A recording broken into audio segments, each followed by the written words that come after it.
بسم الله الرحمن الرحيم. يا مساء الفل على كل مشاهدي محمد كارم في كل مكان. اهلا وسهلا بيكم. معاكم محمد كارم في فيديو جديد، اخبار وكواليس من داخل نادي الزمالك. وخلينا نبداها ان نادي الزمالك يعني استقر ان معظم القضايا اللي هتكون خارج مصر الخاصه بقضايا المحكمه الرياضيه والاتحاد الدولي سيتولاها الاستاذ نصر عزام. الراجل ده عمل يعني تولى قضيتين في نادي الزمالك، نجح باقتدار في ان هو يوفر على نادي الزمالك مبالغ ماليه كبيره جدا. 100,000 دولار في القضيه الاولى، 150,000 دولار في القضيه الثانيه. في القضيه الاولى يمكن نصر عزام كان تولى القضيه اللي كان نادي الزمالك في موضوع كاس الكونفدراليه في 2024، واللي اتغرم فيها نادي الزمالك 200,000 دولار. خفضها وخلاها 100,000 دولار بس، ورجع لنادي الزمالك 100,000 دولار من الاتحاد الافريقي. كمان نجح النهارده في تخفيض العقوبه اللي كانت موقعه بعد بطوله كاس السوبر الافريقي، وخلاها من 200 ل 50,000، فوفر على الزمالك مبالغ ماليه كبيره جدا. فنصر عزام يعني واحد من الناس اللي احنا نادينا بيهم قبل كده ان هم يتولوا القضايا الخاصه بالاتحاد الافريقي والاتحاد الدولي والمحكمه الرياضيه، لان هو شاطر في الحته دي. وانا كنت بستغرب جدا ليه الراجل ده كانش موجود لفتره من الفترات. يعني نصر عزام كان موجود تقريبا كان في 2009، في 2010، 2011. بعد كده الراجل ده اختفى تماما وبعد عن كل القضايا الخاصه بنادي الزمالك. دلوقتي الراجل بيثبت جداره وبيثبت ان هو فعلا جدير بان هو يتولى ملف زي ده. فعشان كده نادي الزمالك يمكن استقروا بشكل كبير ان نصر عزام هو اللي هيتولى القضايا اللي في الخارج بدءا من الموسم القادم. هم قضيتين تولاهم، والحمد لله وفر على نادي الزمالك مبالغ كبيره جدا. كان نادي الزمالك يعني في حاجه ليهم خلال الفتره دي.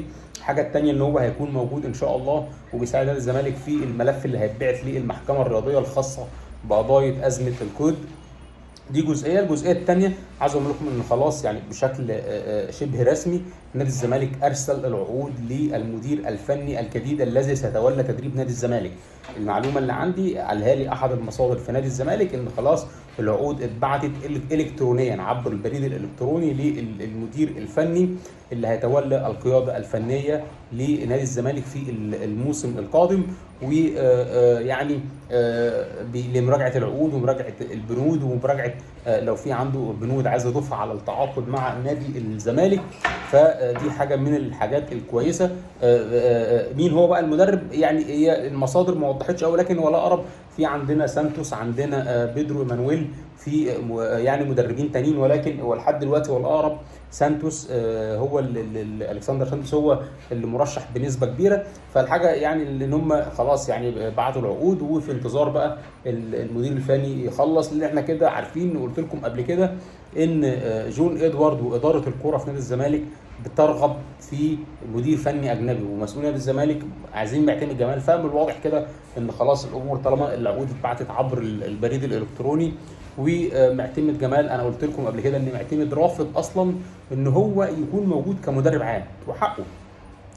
واحد كان موجود وجايب لك دوري وجايب لك واصل معاك لنهائي الكونفدراليه وكان هيفوز بكاس الكونفدراليه، فجاه تيجي تقول له تعالى هتبقى انت راجل تاني او هتتولى تبقى هتساعد مدير فني. الموضوع هيبقى صعب. الراجل يعني حتى هقول لكم على حاجه، حتى المدير الفني اللي جاي جديد مش هيتقبل معتمد جمال ولا هيتعامل مع معتمد جمال، هيحس ان معتمد جمال جاي ينطره.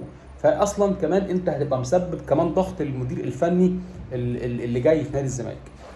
فدي جزئيه المدير الفني وما اخر التطورات فيها. الجزئيه الثانيه طبعا كلنا شفنا التويته او البوست اللي نزله الاستاذ ممدوح عباس على حسابه، بيقول لك انا بيجي لي الرسائل دي. الناس اللي ما شافتش البوست يعني، انا بيجي لي الرسائل دي من اشخاص انا ما اعرفهاش، ومنزل رساله حد باعت له بيقول له يا ريس انا دلوقتي انا نازل القاهره قريب ان شاء الله ومحتاج فلوس عشان انا داخل على فرح وحجزت القاعه ومعيش فلوس اجيب عفش، ونادي الزمالك ما بيدينيش فلوس، والمشكله صعبه جدا في نادي الزمالك، معلش واسف لو بزعج حضرتك. فهو شاير الرساله دي وقال دي نموذج من الرسائل اللي بتجيلي من اشخاص انا ما اعرفهاش وانا مش بابا نويل. الناس ربطت الكلام ده على السوشيال ميديا بان احمد فتوح هو اللي بعت الرساله، لان هو بيقول لك انا خارج مصر وداخل على جواز واحمد فتوح لسه خاطب. ايا كان مين اللي بعت الرساله، ايا كان مين اللي بعت الرساله.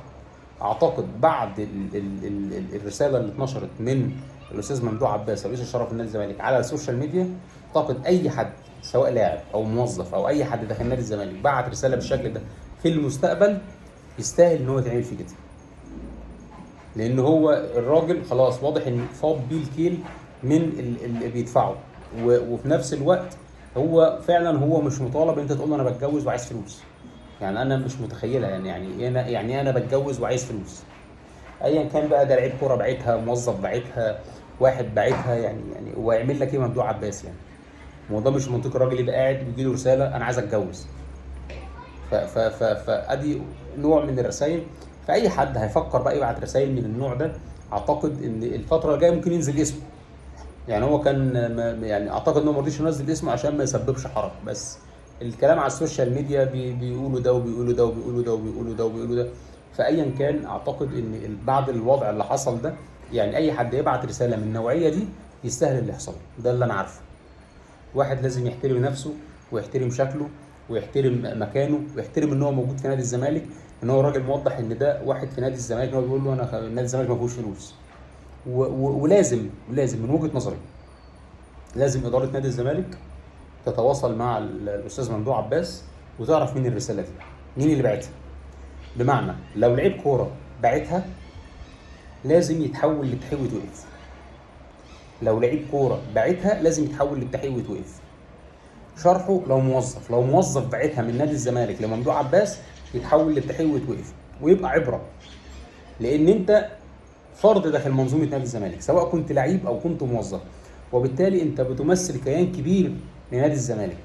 فانك تعمل الموقف ده او تعمل اللقطه دي فانت بتهين نادي الزمالك قبل ما بتهين نفسك. لان الموضوع على السوشيال ميديا والناس كلها شافته. فلازم يتم التحقيق في الموضوع ده من وجهه نظري. يتواصلوا مع الاستاذ ممدوح عباس. مين يا استاذ ممدوح اللي بعت لك المسج دي؟ لعيب كوره س ص ع ف ر ق ف اي حاجه. تعالى يا باشا، انت دلوقتي متعاقد مع نادي الزمالك او انت موظف في نادي الزمالك، ازاي رساله زي دي تتبعت ويتم التحقيق معاه، ولو ثبت يتم ايقافه وتغريمه اكبر غرامه ماليه لو كان لعيب كوره، ولو موظف يشوفوا قانون العمل بينص على ايه ويتعاقب اقصى جزاء وفقا لقانون العمل. ده وجهه نظري، لان عيب جدا جدا جدا ان حاجه زي كده تحصل. انا بشوفها الموضوع مش حلو في شكل الزمالك خالص ومش ظريفه. مش ظريفه. يعني انت دلوقتي وضعك ايه؟ ده هو كويس لو ما نزلش اسمك. فانا ده رايي في الموضوع ده. يمكن دي كانت ابرز الاحداث. طبعا زي ما بقول لكم العقود اتبعتت خلاص للمدرب، وان شاء الله الاعلان هيكون خلال فتره قريبه جدا عن مدرب نادي الزمالك القادم. اشوفكم على الف